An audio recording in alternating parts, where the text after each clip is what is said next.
జై శ్రీరామ్. అచంచల భక్తికి అద్వితీయ శక్తికి తార్కాణం ఆంజనేయ స్వామివారు. వినయానికి అభయానికి నిలువుటద్దం ఆ పవనసుతుడు. అబ్బురుపరిచే ఆయన గుణగణాలు మానవాళికి మార్గదర్శకాలు.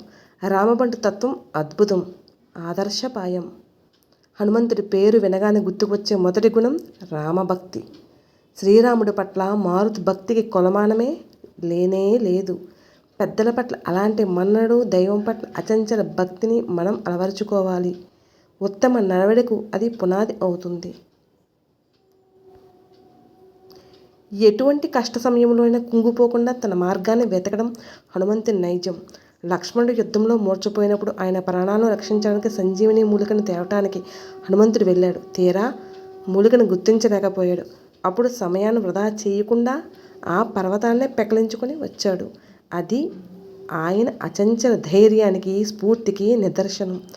హనుమంతుడు ప్రదర్శించిన ధైర్య స్థైర్యాలు వర్ణింపశక్యం కానివి. శక్తికి వినయం తోడై అది దైవత్వంగా భాషించింది. సేవకుడిగా ఎలా ఉండాలి, నాయకుడిగా ఎలా నడవాలి, భక్తుడిగా ఎలా తరించాలి అనే విషయాల్లో ఆ స్వామి సర్వదా ఆదర్శప్రాయుడు. ఆంజనేయుని ప్రార్థించి జీవితాలను ఆనందమయం చేసుకుందాం. బుద్ధిర్బలం యశోధైర్యం నిర్భయత్వం అరోగత అజాడ్యం వాక్పటత్వం చ హనుమాత్ స్మరణాత్ భవేత్. హనుమాన్ని తలిస్తే చాలు ఆరోగ్యం, హనుమాన్ని తలిస్తే చాలు ఐశ్వర్యం, హనుమాన్ని తలిస్తే చాలు ధైర్యం, హనుమాన్ని తలిస్తే చాలు స్థైర్యం, పేరు ప్రఖ్యాతులు, జ్ఞానం, వాక్చాతుర్యం సొంతమవుతాయి. హనుమాన్ని తెలిస్తే చాలు.